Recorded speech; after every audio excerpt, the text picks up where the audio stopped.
Hello বন্ধুরা, আমি পিনাকি। তোমরা দেখছো পিনাকি মাঝি ব্লগ। আশা করি তোমরা সবাই ভালো আছো, সুস্থ আছো। এখন এই ভিডিওতে কথা বলবো বিশাল ভারদ্বাজ ও শাহিদ কাপুর, এই যে সুপারহিট জুটি বক্স অফিসে, তারা আবার ফিরছে। প্রডিউস করছে কে? সাজিদ নাদিওয়ালা। তো শাহিদ কাপুরের আপকামিং ফিল্ম, যার নাম হচ্ছে রোমিও, সেটা ফেব্রুয়ারি 13 তারিখে রিলিজ করতে চলেছে। তার ট্রেলার দুদিন আগে ড্রপ আউট করা হয়েছিল। কেমন লাগছে আমি তোমার সাথে শেয়ার করবো। চ্যানেল তাহলে সাবস্ক্রাইব করো, ভিডিও ভালো লাইক করো, কমেন্ট করে শেয়ার করো। দেখো, রোমিও যে সিনেমাটা, স্টার কাস্ট কিন্তু হিউজ হিউজ স্টার কাস্ট। সেখানে আমি শাহিদ কাপুরকে দেখতে পাচ্ছি, তিনটে নায়িকা দেখতে পাচ্ছি, তামান্না ভাটিয়া, তৃপ্তি দিমরি, দিশা পাতানি, এবং অবশ্যই 12 ফেলের যে আমাদের স্টার ভেঙ্কি মাসি, বিক্রান্ত মাসি, তাকে আমরা দেখতে পাচ্ছি। এবং অবশ্যই লেজেন্ড নাহা পাটেকারকে দেখতে পাচ্ছি, ফরিদা জালালকে দেখতে পাচ্ছি, অরুণা ইরানিকে দেখতে পাচ্ছি। তো একটা হিউজ স্টার কাস্ট। তো পারফরমেন্স নিয়ে তো ভাই কোনো কথা হবে না, কারণ ফরিদা জালাল বলো, নাহা পাটেকার স্যার বলো, আর অরুণা ইরানি বলো, প্রত্যেক কিন্তু লেজেন্ড অ্যাক্টর, তাদের পারফরমেন্সে কিন্তু মারাত্মক। আর বিশাল ভারদ্বাজ, তাকে নিয়ে কী বলবো। সে এর আগে যে কটা সিনেমা বানিয়েছে ভাই, সব কটা ব্লকবাস্টারের সুপারহিট। এটা যদি ওমকারা বলি, হায়দার বলি, কামিনা বলি। আর শাহিদ কাপুরের সাথে তার দুটো সিনেমা, হায়দার ও ওমকারা, হায়দার ও কামিনা দুটো সিনেমায় কিন্তু ব্লকবাস্টার হয়েছিল। তো এটা তাদের থার্ড সিনেমা। দেখ, ট্রেলারটা যখন শুরু হচ্ছে, ও ছোট ছোট বলে ডাকছে। আর একটা জাহাজের সিকোয়েন্স আমরা দেখতে পাচ্ছি, যেখানে শাহিদ কাপুরকে ব্যাক পোর্শন থেকে দেখাচ্ছে, তারপর সে রেগে মেগে বাইরে থেকে বেরাচ্ছে।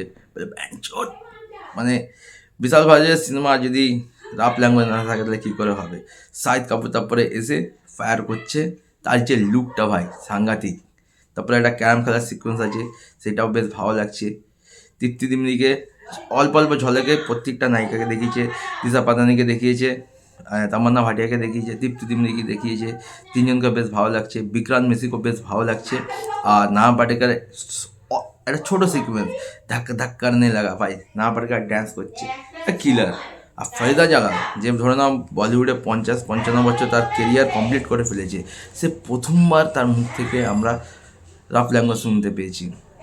প্রেমে পড়ে গেলে সেই আশিক চুতিয়া হয়ে যায়। মানে ফরিদা জালালের মতো লেজেন্ড অ্যাক্টর, তার মুখ দিয়ে আমরা গালাগালি শুনতে পাচ্ছি। মানে বুঝতে পারছো কী লেভেলের সিনেমাটা হতে চলেছে।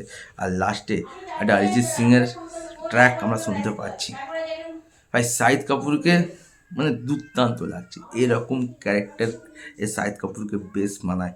কামিনেতে শাহিদ কাপুর ও বিশাল ভারদ্বাজের কম্বিনেশন সিনেমাটা যারা যারা দেখো প্লিজ কামিনেটে গিয়ে দেখো, বলবে কী লেভেলের অ্যাক্টিং করেছিল, কী লেভেলের সিনেমা। আবার বিশাল ভারদ্বাজ আর শাহিদ কাপুর একসাথে ফিরছে, সেখানে সাজিদ নাদিওয়ালা প্রডিউস করছে। ভাই সিনেমাটা পুরো ধামাকা হবে। ট্রেলারটা আমার দুর্দান্ত লেগেছে। ভ্যালেন্টাইন উইকে আসছে ফেব্রুয়ারি 13 তারিখে। আশা করবো ভাই সিনেমাটা দুর্দান্ত হবে। এটাও বলছে একটা ট্রু স্টোরির ওপরে ইন্সপায়ার্ড, এবং এটা কোন ট্রু স্টোরি সেটা সিনেমা এলেই জানতে পারবো। কিন্তু আমার সাংঘাতিক লেগেছে। আর অরিজিৎ সিংয়ের তো সং অবশ্যই থাকছে। মেবি তৃপ্তি দিমরি ও শাহিদ কাপুরের এখানে আমরা কেমিস্ট্রি দেখতে পাবো। অপরদিকে দিশা পাটানির সাথে বিক্রান্ত মেসির হয়তো আমরা কেমিস্ট্রি দেখতে পাবো। কিন্তু যতটা দেখতে পেয়েছি ট্রেলারে, ততটাই একটা গেস করতে পারছি।